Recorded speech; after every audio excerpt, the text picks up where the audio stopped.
ఓం నమ శివాయ. హర హర మహాదేవ. శంభో శంకర. నా పేరు ఎనేటి అలియాస్ తూర్ ప్రతాప్ రెడ్డి, సన్న నర్సయ్య, గ్రామం బుసాపూర్, మండలం మెండోరా. ఈ వార్షికోత్సవము 49వ వార్షికోత్సవము శివపార్వతులది. శ్రీ పార్వతీ రాజరాజేశ్వర స్వామి దేవస్థానము. తేదీ 23వ తారీఖు 6వ నెల 1971 నాడు ఈ గుడి స్థాపితం జరిగినది. ఇది ఈ ఆలయము 49వ వార్షికోత్సవం సందర్భంగా శ్రీ శివపార్వతుల ఈరోజు గంగా స్నానము ప్రొద్దున 7కి బయలుదేరింది. గంగా స్నానం తోటి చాలా అవుతుంది. గంగా స్నానం కాగానే అలాగే యజ్ఞం ఉంటుంది 4కి ఇట్లా. అలాగే యజ్ఞం కాగానే తర్వాయి భాగము శ్రీ పార్వతీ రాజరాజేశ్వర స్వామి ఆలయం నుంచి ఊరేగింపుగా శ్రీ శివపార్వతుల ఆలయం ఊరేగింపు ఉంటుంది.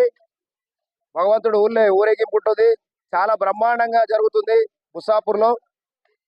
మరి ఈ ఆలయానికి తర్వాయి భాగం ఇంకో రోజు శనివారము గంగా స్నానము గిట్లా ఇవన్నీ ఉంటాయి ఊరేగింపు. నెక్స్ట్ ఆదివారము రేపు మహాశివరాత్రి సందర్భంగా రాత్రికి శివపార్వతుల కళ్యాణోత్సవం 10 గొట్టంగా ఉంటుంది. అలాగే ఆ పార్వతీ రాజరాజేశ్వర కళ్యాణోత్సవం కాగానే సాంస్కృతిక కార్యక్రమాలు శ్రీ నిర్మల్ వారిచే ఇది ఆర్కెస్ట్రా ప్రోగ్రాం ఉంటుంది. ఇంకో రోజు మహా అన్నదానం ఉంటుంది. దీనికి ఇతర వేరే గ్రామాల నుంచి ముప్కాల్, కొత్తపల్లి, మెండోరా, నాగంపేట్, ఏర్గట్ల, సోన్పేట్, పోచంపాడ్, దూదిగాం ఈ చుట్టుపక్కల గ్రామాలన్నీ ఈ ఆలయానికి మహా అన్నదాన కార్యక్రమానికి భగవంతుని మొక్కి వాళ్ళు అనుకున్న కోరికలు జరుగుతున్నాయి. కాబట్టి దీన్ని వాళ్ళు భక్తితోటి చేస్తున్నారు. కాబట్టి వాళ్ళ భక్తి శ్రద్ధలతోటి కోడు మొక్కలు ఏది మొక్కునాలకు జరుగుతున్నాయి. కాబట్టి ఈ ఆలయం విశిష్టత ఇంకా పెరుగుతున్నది.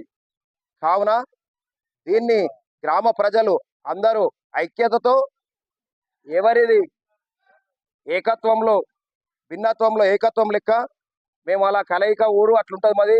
అలాగే స్వాధ్యాయ పరివార్ అమృతాలయం ఉంది. ఇక్కడ చాలా భక్తి భావనలతో ఈ ఆలయాన్ని ఇంకా వేరే ఊరోళ్ళు కానీ అందరూ దీన్ని జయప్రదం చేసి మహా శివరాత్రి కళ్యాణోత్సవం భక్తులందరూ అధిక సంఖ్యలో పాల్గొని దీన్ని జయప్రదం చేయవలసిందిగా నా యొక్క ప్రార్థన.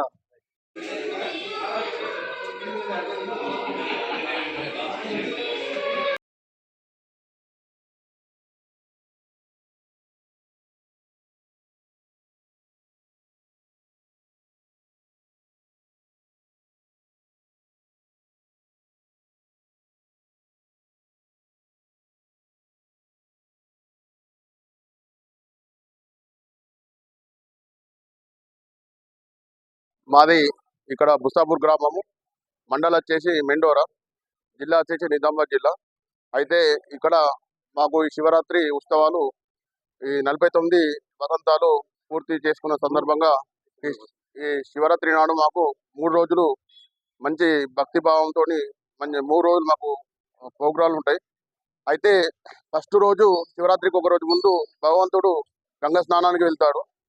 అయితే మళ్ళీ అదే రోజు రాత్రి మొత్తం రాత్రి ఊరేగింపుతోని పల్లకి మొత్తం ఊరేగిస్తే భక్తి శ్రద్ధలతోని ఊరేగింపు కార్యక్రమం కూడా ఉంటుంది. మళ్ళా తెల్లారి శివరాత్రి నాడు కూడా ఊరేగింపు ఉంటుంది రాత్రికి. మళ్ళీ అదే రోజు రాత్రి కళ్యాణం జరుగుతుంది. మళ్ళీ అదే సోమవారం రోజు మళ్ళా శివరాత్రి తెల్లారి మనకు అన్నదానం కూడా సత్రం ఇక్కడ జరుగుతుంది. చుట్టుపక్కల గ్రామాల నుంచి కూడా చాలా మంది వచ్చి వారి యొక్క మొక్కులు చెల్లించుకొని ఇక్కడ శ్రీ పార్వతీ రాజరాజేశ్వర స్వాముల వారిని దర్శనం చేసుకోవడం జరుగుతుంది. మాకు ఈ 3 రోజులు చాలా భక్తి శ్రద్ధలతో మంచిగా ప్రోగ్రాం జరుగుతుంది. చాలా మంది భక్తులు కూడా చాలా పెద్ద సంఖ్యలో వస్తారు. ఇప్పుడు కూడా ఇదే విధంగా ఈ రోజు కూడా అందరు భక్తులు ఈ రోజు రేపు ఎల్లుండి 3 రోజులు అధిక సంఖ్యలో వచ్చి తమ యొక్క మొక్కుల్ని చెల్లించుకొని ఈ పార్వతీ రాజరాజేశ్వర స్వాముల యొక్క కళ్యాణాన్ని వీక్షించాలని మేము కోరుకుంటున్నాం. ఈ రోజు బుసాపూర్ గ్రామం ఐక్యతతోని అన్ని వర్గాల అయినటువంటి ప్రజలు ఈ యొక్క ఉత్సవాలని తిలకించగలిగి వస్తూ మళ్ళీ ఒక స్వామివారి ఊరేగింపులో కానీ ఈ మొత్తం ఈ 3 రోజులు అందరూ కూడా పాల్గొనడం జరుగుతుంది.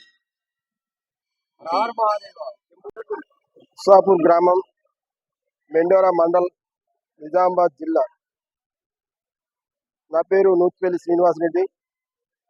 మా బుస్సాపూర్లో శ్రీ పార్వతీ రాజరాజేశ్వర టెంపుల్ స్థాపితమై నేటికి 49 వసంతాలు పూర్తి చేసుకొని ఎంతో అంగరంగ వైభవంగా ఉత్సవాలు జరుపుకుంటూ ఒక 3 రోజులు విలేజ్ అంతా భక్తి శ్రద్ధలతోని ప్రతి ఒక్కరు భక్తితోని ఉండి ఉత్సవాలు 3 రోజులు జరుపుకుంటారు. ఫస్ట్ రోజు గంగా స్నానం, శివపార్వతులు గంగా స్నానంకి వెళ్తుంది.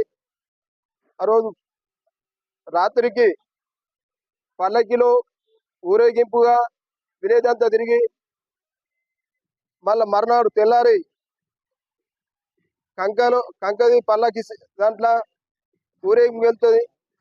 ఈ 49 సంవత్సరాలు ఎంతో పవిత్రమైన టెంపుల్ గా విలేజర్స్ కి కోరుకున్న మొక్కులు, అనుకున్న కోరికలు ఎన్నో తీరుస్తాయి నమ్మకంతో. ఈ శివరాత్రి రోజు చుట్టుపక్కల ఎన్నో విలేజర్స్ వచ్చి మా బుస్సాపూర్ టెంపుల్ కి వచ్చి ఎందరో మొక్కులు తీసుకున్నారు. మొక్కులు తీసుకుని ఎన్నో మందికి వాళ్ళ కోరికలు తీరినాయి. కాబట్టి ఈ టెంపుల్ ఎంతో విశిష్టత కలిగినటువంటి టెంపుల్. हर हर महादेव, శంభో శంకర, हर हर महादेव, శంభో శంకర. ओम नमः शिवाय, ओम नमः शिवाय, ओम नमः शिवाय, ओम नमः